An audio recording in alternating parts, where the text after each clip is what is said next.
Hello, welcome back to Madrona's Pulse Teachings. I am Iris and we are chatting about our astrology of the week ahead.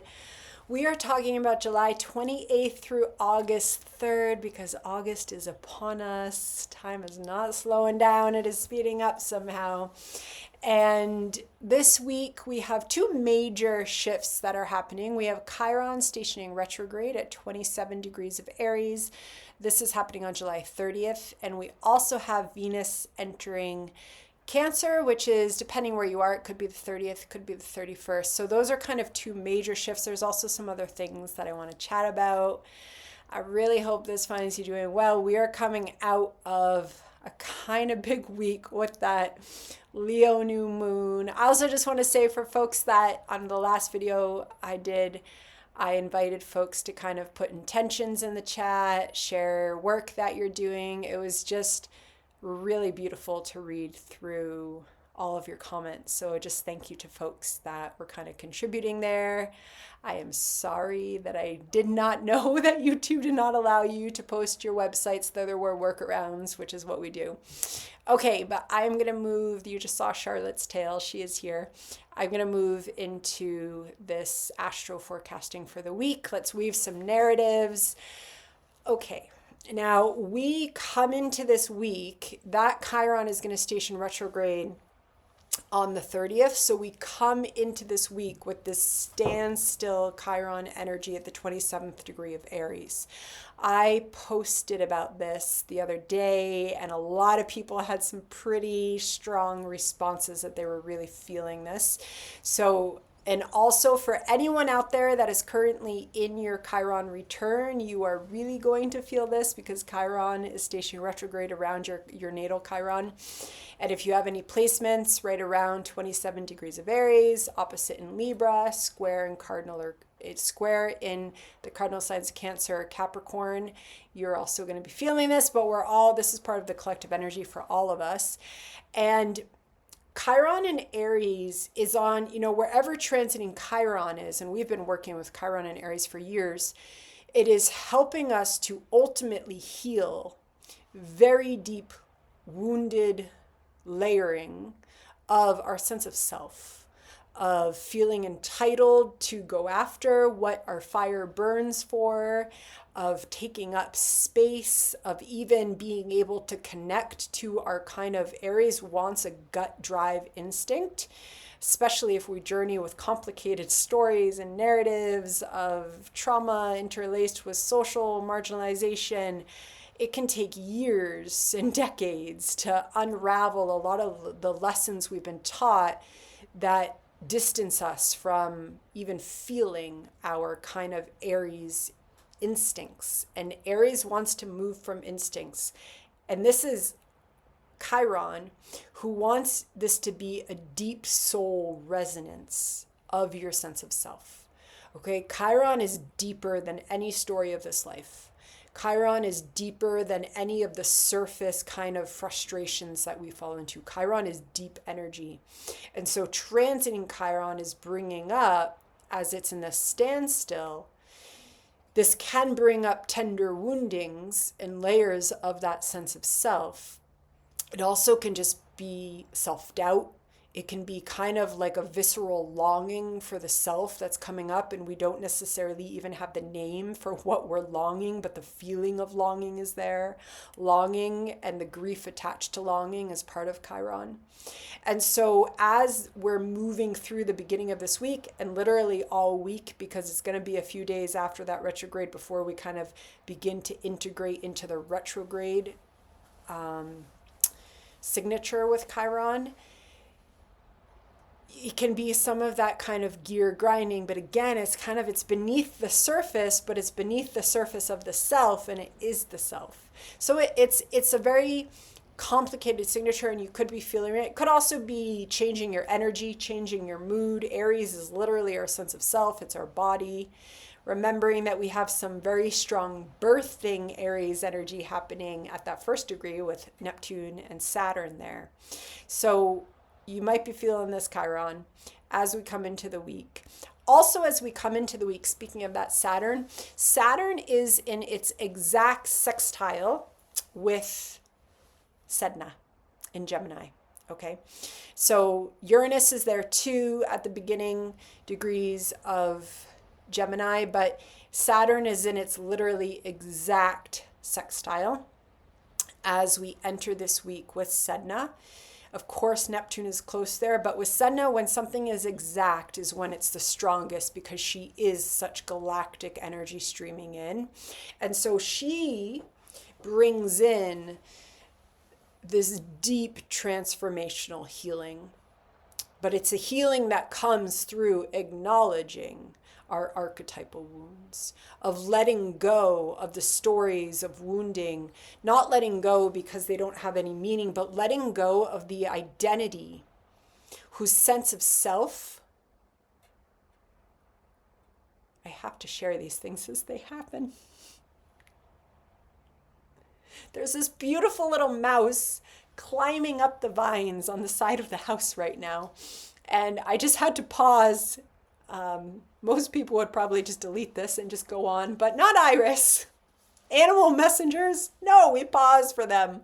But anyway, this beautiful little mouse just crawled up the vines outside, and I'm really hoping that it is this mouse that folks remember Nikita, right? Nikita was very proud of herself the other day because unfortunately there was a mouse in a house with 6 cats, and my partner saw Nikita catch it, and he got her and brought her into this patio where I'm sitting and got her to release it. I thought the mouse was dead, but then the second it was playing dead, and it dropped out of her mouth and it scurried away. And I wasn't sure if it had gotten out of this room, but now that I'm sitting in it, there's tons of little cracks. So maybe it just went up and on its way. So there is newfound freedom from a near-death experience, literally in Nikita's jaws, as I'm talking about Sedna, who from her near-death experience transformed into the Inuit goddess of the ocean.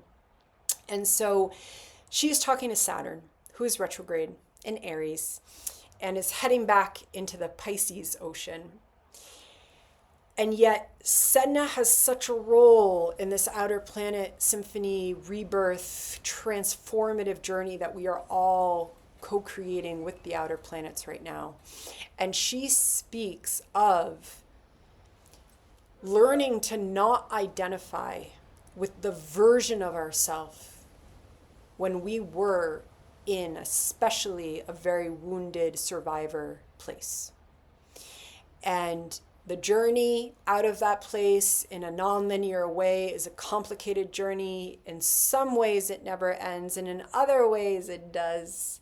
And the astrology of right now, and what we're journeying with, especially in August with the outer planets, and as we move through the next few years, the new paradigms that are emerging, especially for the sensitive soul healers who I know are on this channel, who have journeyed through very complex situations and stories and births and families of origin and ancestry, that there is literally a new self being born. And she, he, they is coming into a new structuring from the inside out and also from the outside in. But that outside in is not what society says we're supposed to be. It's what spirit in Pisces birthed us to be. And so Saturn is in that exact sextile as it's retrograde, suggesting that we are in a process of really gaining some insights around what birthing this new fire primal self as she's emerging in communication and co-creation with Sedna means. Okay, so that's energy that we come into this week with. And that brings us into Venus, who will enter Cancer on the 30th or the 31st, depending upon where you are. So here we have Venus shifting out of air, Gemini energy, into water. So this is a week of a major energy shift with Venus, because in Gemini, she's quite chatty. Whether she's chatty with ourselves, discovering our new values, or she wants to be in community with others. But there's this energy that's very active with Venus and the divine feminine. And she moves into yin water. So this is a slowdown for Venus. And it's really relishing in the moments and the slow flow of what is nurturing and healing to you. And what especially feels like you're floating in a bath with the divine feminine. Maybe there's some rose petals. Maybe you got to give that bath to yourself this week. I think I kind of want to do that. And as we're floating in that literal or metaphorical bath, as Venus enters Cancer, she also comes into her square with Saturn and Neptune. And so we will journey with her as she moves through that square. And here it could be really important to lean into what is nurturing, to come into that yin water, to literally embody it, to soak in the divine feminine, because with the square, it can come up as feeling like we need to know who we are right now. And we absolutely can't know who we are right now. We might get a glimpse, but it's going to change. The astrology tells us it's going to change. Chiron is stationing retrograde, and our wise self is coming into new embodiments over these next months. So really leaning into what is nurturing as we move through literally the last day of July and into the beginning of August. That is going to be really important.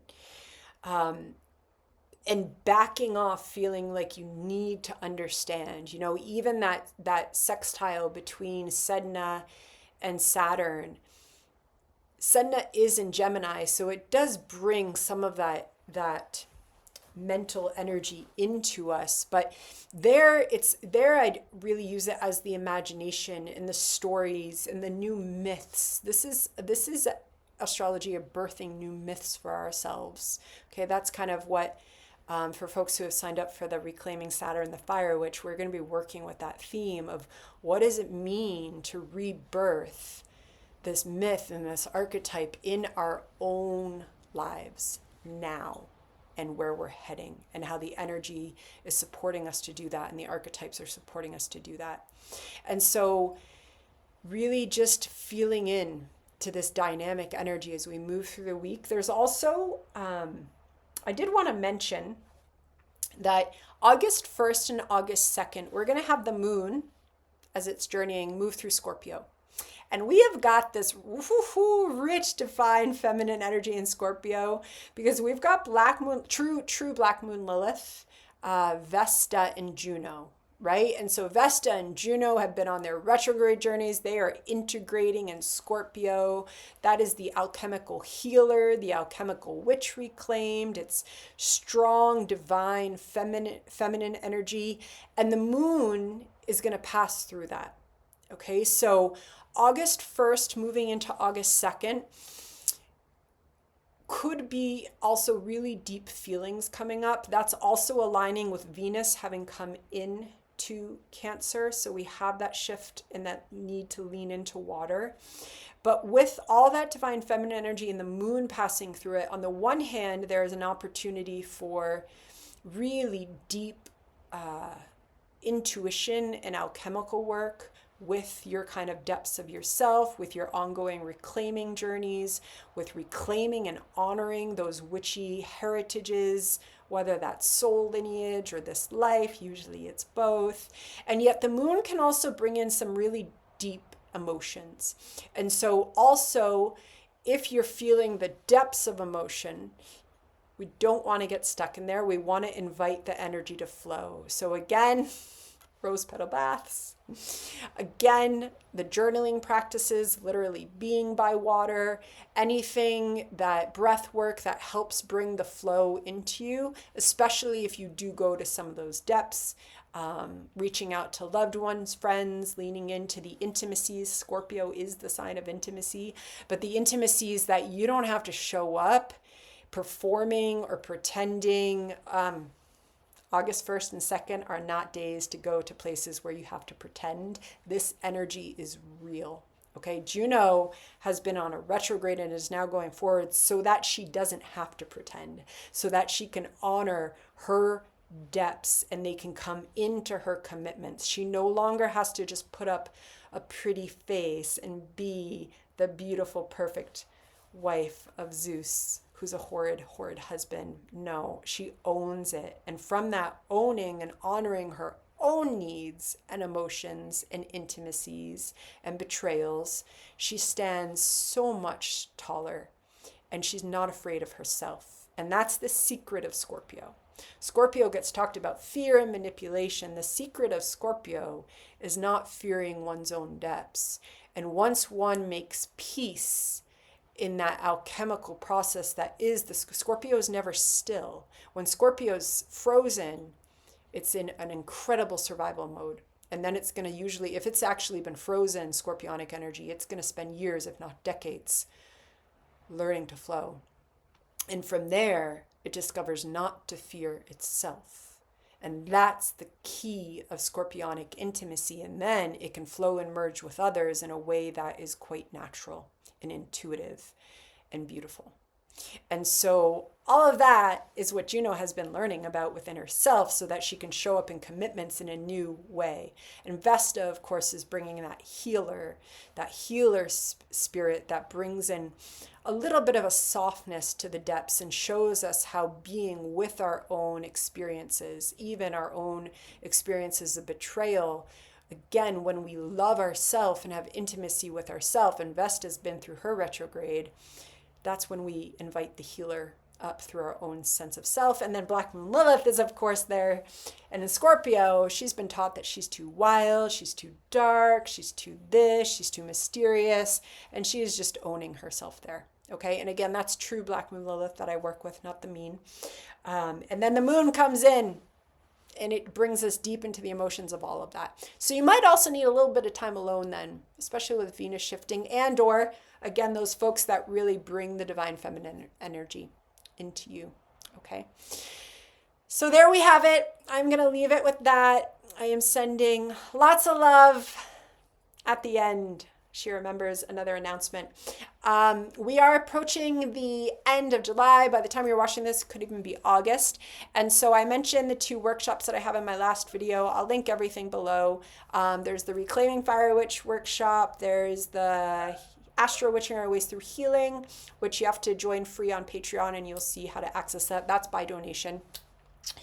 And I also wanted to announce that I did fill what I originally thought would be my program quota for my Evolutionary Embodied Astrology program, which starts in mid-September, and I cannot wait to journey with you folks that have signed up.